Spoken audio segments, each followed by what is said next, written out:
Државата оваа недела се задлужи за нови 41 милиони евра. Во овој видео ќе ти објаснам што значи ова за тебе, без разлика дали си инвеститор или не си. Сценариото е дека на државата и требаат пари. За патишта, за болници, за враќање на стари долгови и слично.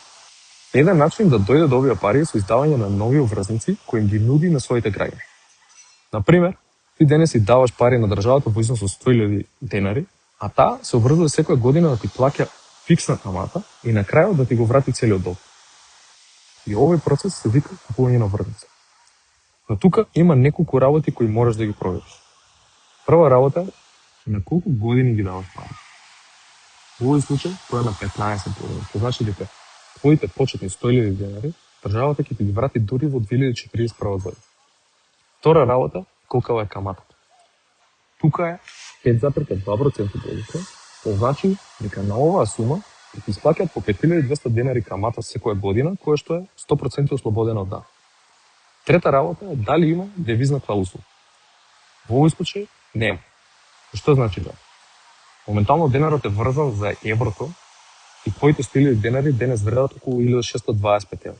Но ако за 15 години денарот девалвира, односно изгуби вредност, државата од 2041 година пак ти врати 100.000 денари, но тие тогаш може да вредат многу помалку во евро. И последна работа е инфлацијата. Ви кажав дека годишно добивате 5,2% на вашата пара.